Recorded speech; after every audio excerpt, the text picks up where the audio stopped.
the end of the story, he would drag them off to this hospital/institute for them to be operated on, so that they could be redeemed for the nature of society. In other words, he was a eugenicist. And of course, those sorts of ideas in the 1930s were quite culturally acceptable, because we are bridging different cultural perceptions, even at the level of mass entertainment, within the Western world. That which is regarded, even by the time Clockwork Orange was made by Kubrick from Burgess's novel, in the 1970s, as appalling, 40 years before was regarded as quite acceptable. So, the shifting sands of what is permissible, who can enact it, and how they are seen, is part and parcel of how Western people define themselves. Don't forget, 40% of the people in Western societies don't own a book. Therefore, these popular mass forms, which in one way are intellectually trivial, is in some respects how they perceive reality. Comics, like films, have been heavily censored. In the United States in the 1950s, there was an enormous campaign against various sorts of quasi-adult comics that were very gory and were called horror comics, and were produced by a very obscure form called Entertainment Corporation, EC.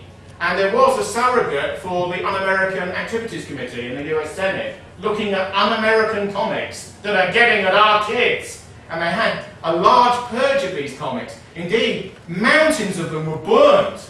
Indeed, enormous sort of semi-book burnings occurred. Great big, I mean, pyramids of comics as big as this room, as big as the skylight up there, would be burnt by US and federal marshals on judges' orders because they contain material that the young shouldn't be looking at. And the material they shouldn't be looking at was grotesque, gory, beyond Roald Dahl sort of explicit material, which of course children love. They adore all that sort of thing because it's exciting, because it's imaginative, because it's brutal, because it takes you out of the space of normality, and that's why the young, with their instincts of passion and glory, love this sort of completely unmediated, amoral fare. And that's why there's always been this tension between what their parents would like them to like and what many, particularly late childish boys and adolescents, really want to devour. I remember Evelyn Waugh was once asked, what was your favourite book when you were growing up? And just like a flash, she said, Captain Blood.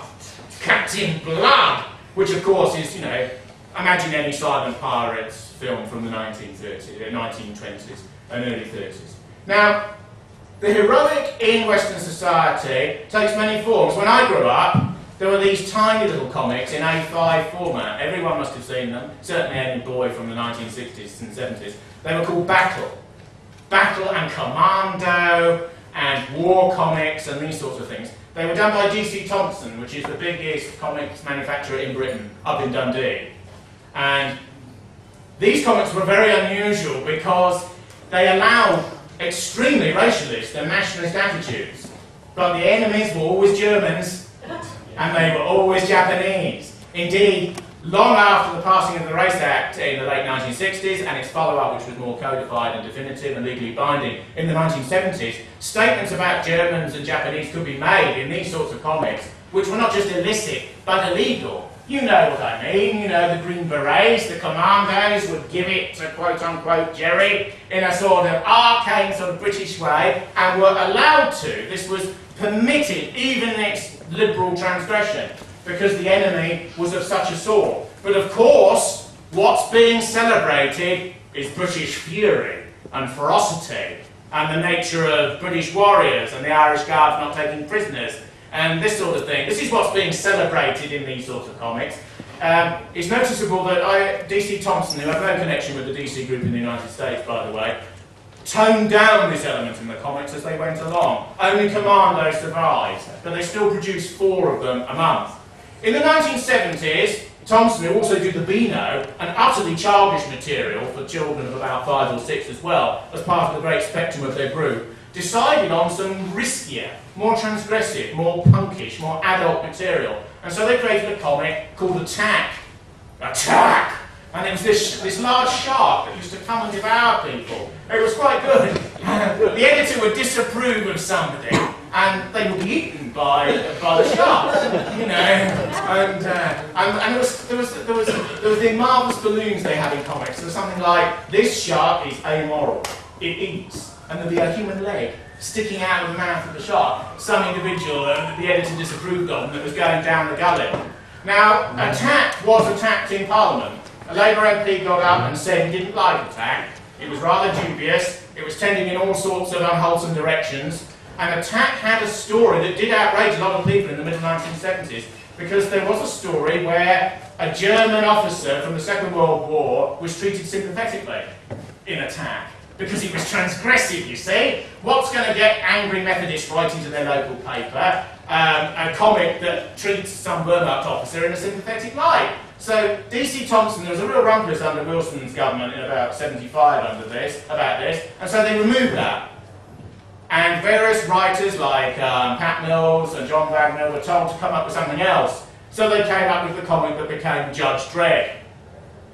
And Judge Dredd is a very interesting comic in various ways, because all sorts of left-wing people don't like Judge Dredd at all, even though it's a satire. Dredd is anyway, as people who don't know this, Dredd drives around in a sort of motorcycle helmet with a slab-sided face, which is just human meat, really, and he's an ultra-American. And it's set in a dystopian future where New York is extended to such a degree that it covers about, sort of a quarter of the landmass of the United States. You just live in a city, a bird, and you go and you go and you go. There's total collapse. There's no law and order, and there's complete unemployment. And everyone's bored out of their mind. The comic's based upon the interesting notion that crime is partly triggered by boredom and sort of wantonness in the masses.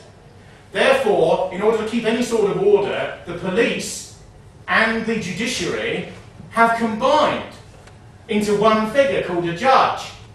So the jury, the trial, the police investigation, and the investigative and forensic elements are all combined in the figure of the judge. So if Judge Dredd's driving along a street and he sees some youths of indeterminate ethnicity breaking into a store, he says, "Hold, citizens! This is the law! I am the law! Obey me! Obey the law!" And if they don't, he shoots them dead. Because the trial's syncopated into about 20 seconds. He's given them the warning. That's why it's called Judge Dredd, you see, D-R-E-D-D. And he just kills, automatically, those who transgress. And there's great early comic strips where he roars around on this bike that has this sort of skull-like front.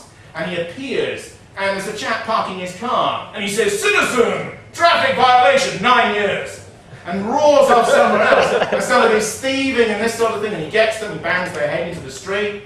There's no question of a sort of commission afterwards, 12 years in a cube, which is an isolation cell. It's got its own slang, because comics, of course, create their own world, which children and adolescents love, so you can totally escape into a world that's got a semiotic or a narrative of its own, that's closed to outsiders. Because if some adult picks it up and looks at it, you think, what is this about?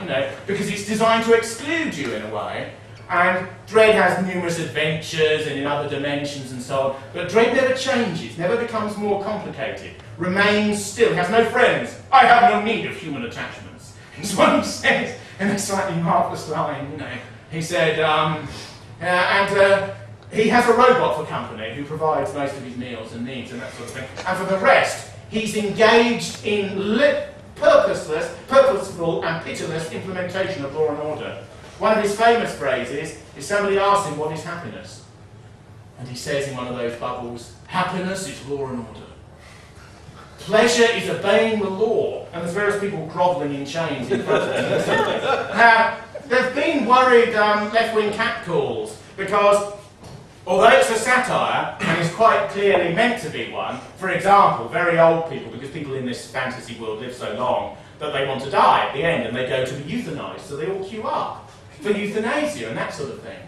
And there's one story where somebody blows up the people waiting for euthanasia to quicken the thing, but also to protest against it. And Judge says, "Killing euthanized is terrorism. War on terror. Where have we heard that before?" And he roars off. And don't forget, these are people who want to die, but Dredd says they're being finished off too early. "You've got to wait, citizen." And then wait to be killed later, by the syringe, that's coming. And then people are reprocessed as medicines. Because, everything can be used. It's a utilitarian society. Therefore, everything is used, from birth to death. Because the state arranges everything for you. Even though socialism is condemned completely, there's another bloc, because it's based on the Cold War idea, there's a Soviet bloc off on the other side of the world, that is identical to the West. identical to the West, but ideologically they're